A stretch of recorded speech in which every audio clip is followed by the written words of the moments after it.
Hello, welcome to this tutorial on iPhone forensics. Today we're going to be covering the backup exploring of the iPhone using iPhone Analyzer. iPhone Analyzer is an open source Java application that converts the hexadecimal and the hash files into readable files. Uh, it works a lot like the iPhone backup extractor, but this version only covers firmware 3.1 and under. So if you have an iOS later than 3.1, it's not gonna read it. We're gonna try to read one, and we're gonna see what happens. We download iPhone Analyzer from SourceForge.net again, because this one has the most advanced and the most open source iPhone forensics out there. So we're gonna download the Java executable file. Once we download it, we're gonna run it, and this is after taking consideration that the backup is already done by iTunes. If you don't know how to do a backup of your iPhone using iTunes, you can check my earlier videos. It's really easy. You just go to iTunes and wait for the iPhone to be recognized, and then right click on it and make a backup. We're going to try to do one real quick so you can see the process. We're not going to finish it though, because it's going to take about 5 minutes because of the amount of information this iPhone has. So see, it recognized the phone. You just right click on it and click backup, and it's going to start a backup process. Um, so once that's done, we're gonna open the iPhone Analyzer, and this is the main page, or the main interface.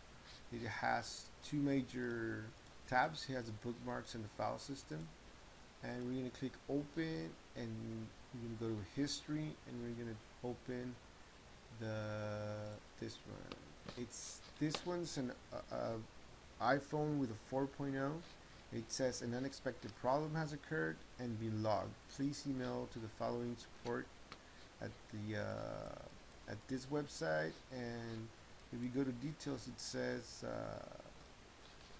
the main reason is it's null because it does not support backups from firmware after 3.1. So we're gonna go to file again. We're gonna go to history, and it's gonna automatically locate in the default folder for the backup. So we're going to click on Jack's phone, and it's going to wait for to read. And we're going to cover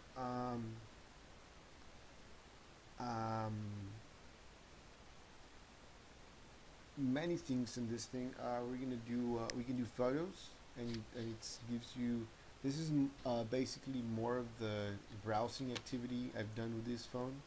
So it gives you like icons and like menu pictures. On this phone, I haven't sent or received any messages, so it's an empty database. We can go to address book, and it's empty too. We can go to the default report, and the default report is the most important one because it gives you a summary of what the iPhone has, like current version, firmware, IMEI, it's just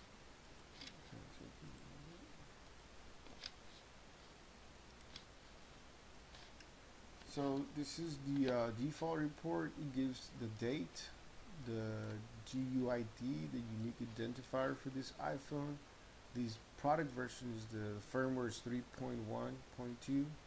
Is the iPhone 2 3G device, the serial number, the iTunes version which was used, and it gives you the manifest ID. It gives you the list of the files, the programs, and this one's the one that has everything that this iPhone has, and it's pretty much in hex and hash. So we're gonna try to make something out of this. We can go to the photos. Gives you more of a GUI we're going to go to the file system, and we can explore the documents. It has 3D Lab, this one, the pins, it's all the file structure of the iPhone. We can go to library. It has the address book, the applications, and each of these has its own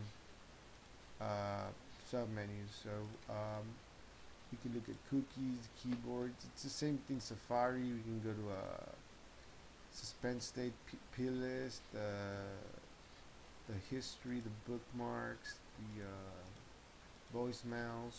We can go to the preferences, iTunes, the keychain. Remember the keychain that we uh, that we looked at the backup extractor using the SQLite. Well, this one already has the SQLite, has a text version and the hexadecimal one.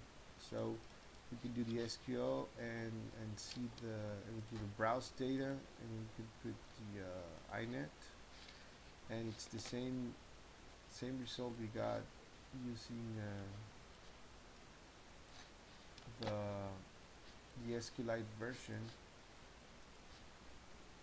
We can do the keys, we can do the jump, and the SQLite sequence.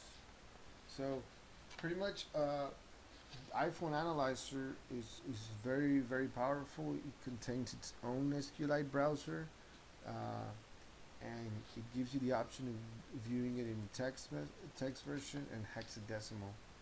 Um, the most easiest one, of course, is the SQL and the inet.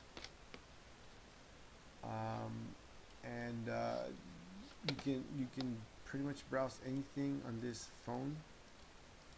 The DCMI, which is the pictures, and then the recordings. So it stems out from these two major ones: the default report, address book, which are the most used files, and then the file system, which would be the equivalent for the expert mode. In the later videos, we're going to check on how to retrieve cookies and check for internet activity. Thank you for watching.